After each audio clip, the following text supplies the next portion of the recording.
নিষেধাজ্ঞা আর অর্থনৈতিক অবরোধের যে অস্ত্র দিয়ে এতকাল বিশ্বকে শাসন করেছে যুক্তরাষ্ট্র, আজ সেই অস্ত্রই যেন বুমেরাং হয়ে ফিরে এলো ওয়াশিংটনের দিকে।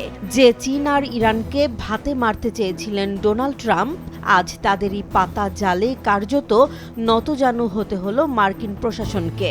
পর্দার আড়ালে আসলে কি এমন ঘটল যাতে হোয়াইট হাউসকে পিছু হটতে হলো?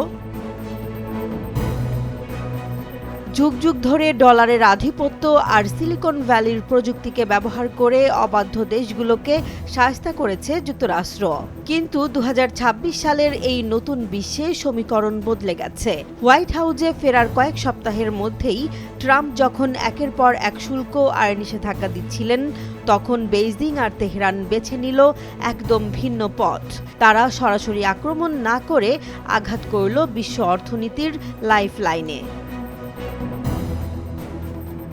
প্রথম ধাক্কাটা এলো চীনের কাছ থেকে।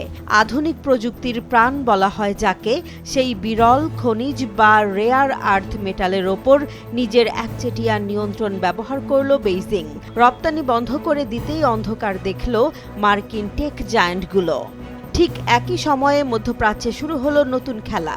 ইরানের বিরুদ্ধে যুদ্ধের দামামা বাজতেই তেহরান বন্ধ করে দিল হরমুজ প্রণালী। বিশ্বের ২০% জ্বালানি যে পথ দিয়ে যায়, সেই পথ বন্ধ হতেই বিশ্বজুড়ে হাহাকার শুরু হলো।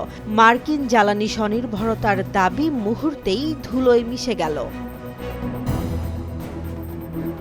ফল যা হওয়ার তাই হলো। মাত্র ৬ সপ্তাহের মাথায় ইসরায়েল ও যুক্তরাষ্ট্রকে ইরানের সাথে যুদ্ধবিরতি করতে হলো। অন্যদিকে চীনের শর্ত মেনেই বাণিজ্য যুদ্ধে আপাতত ইতি টানতে বাধ্য হলেন ট্রাম্প। বিশ্লেষকরা বলছেন, যুক্তরাষ্ট্র এতদিন ভেবেছিল তারা যা ইচ্ছা তাই করে পার পেয়ে যাবে। কিন্তু আজকের বৈশ্বিক অর্থনীতিতে বাণিজ্যিক সংযোগই এখন বড় অস্ত্র। আর সেই অস্ত্র ব্যবহারে ওয়াশিংটনের চেয়েও এক ধাপ এগিয়ে গেল চীন ও ইরান। জেসমিন জাহান, নিউজ ডেস্ক, জনবাণী।